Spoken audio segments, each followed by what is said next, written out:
Assalamualaikum warahmatullahi wabarakatuh. Saya Adik Pragita Silviana dengan IM 20081100009 ingin melanjutkan penjelasan mengenai membacakan puisi dengan memperhatikan vokal, ekspresi, dan intonasi yang baik.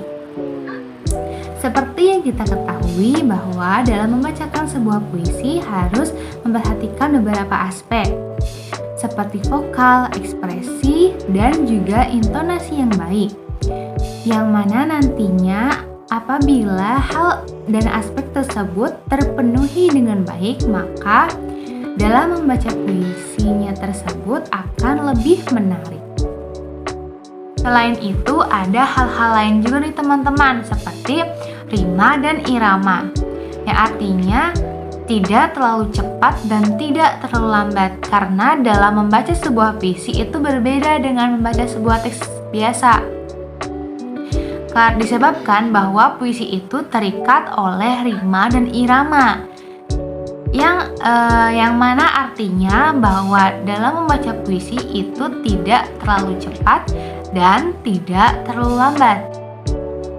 Selanjutnya yakni artikulasi atau kejelasan suara nih teman-teman, yang mana artinya dalam membacakan sebuah puisi, suara kita harus jelas. Misalnya saja dalam menggunakan huruf-huruf vokal seperti A, I, U, E, O, I, Au.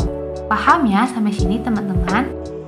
Lalu selanjutnya ada ekspresi mimik wajah, yang mana artinya dalam membacakan sebuah puisi harus menggunakan ekspresi mimik wajah, tetapi harus menyesuaikan juga dengan isi puisinya tersebut.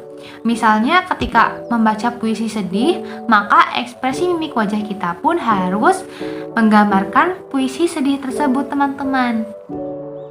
Selanjutnya adalah mengatur pernapasan, yang artinya bahwa dalam membaca sebuah puisi, pernapasan juga harus diatur teman-teman.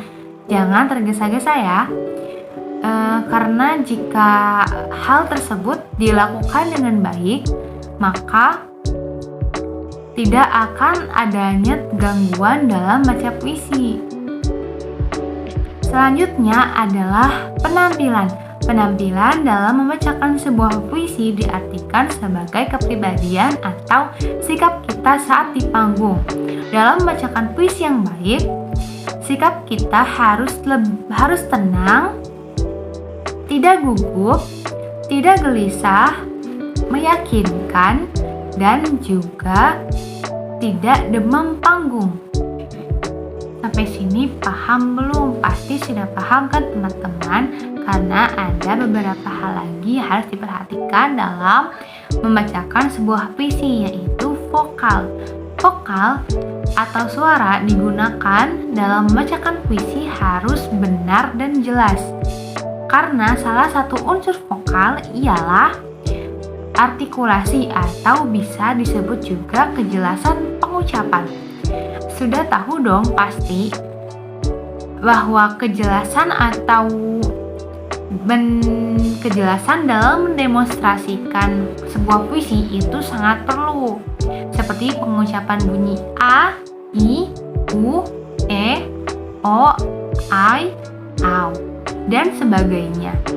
Haruslah jelas, demikian pula dengan bunyi-bunyi konsonan. Lalu selanjutnya adalah ekspresi. Ekspresi ialah pengungkapan atau proses menyatakan yang memperlihatkan atau menyatakan maksud gagasan dan perasaan. Ekspresi mimik atau ekspresi wajah atau raut wajah dalam membacakan sebuah puisi harus ada, namun ada proporsionalnya sesuai dengan kebutuhan penampilan gagasan puisi tersebut secara tepat. Selanjutnya adalah intonasi. Intonasi dapat dikatakan sebagai tekanan dinamik dan tekanan tempo. Intonasi juga dapat diartikan sebagai pengukuran keras lemahnya pengucapan suatu kata. Intonasi sendiri terbagi menjadi dua nih teman-teman, yakni tekanan tekanan dinamik, atau yang dapat diartikan sebagai tekanan pada kata yang dianggap penting. Sedangkan satu lagi yakni tekanan tempo, yakni artinya cepat lambat pengucapan suku kata atau kata. Sudah paham kan mengenai langkah-langkah dalam mendemonstrasikan sebuah puisi? Maka itu ada hal lain yang harus perhatikan juga nih teman-teman, yakni teknik dalam cara pembacaan sebuah puisi. Dalam mendukung cara pembacaan puisi harus menggunakan teknik-teknik nih teman-teman. Ini teknik yang pertama, 1, membaca dalam hati puisi tersebut. Yang kedua, memberikan ciri pada bagian-bagian tertentu, misalnya seperti tanda jeda. Tanda jeda terbagi menjadi 2, tanda jeda panjang dan tanda jeda pendek. Tanda jeda panjang ditandai dengan garis miring 2, sedangkan tanda jeda pendek ditandai dengan garis miring 1. Tanda jeda panjang diberikan kepada akhir klausa atau kalimat, sedangkan tanda jeda pendek diberikan kepada frasa. Yang ketiga yakni memahami suasana dan menghayati tema dan makna puisinya. Yang keempat, yang terakhir, yakni menghayati suasana, tema, dan makna puisi untuk mengekspresikan puisi yang kita baca.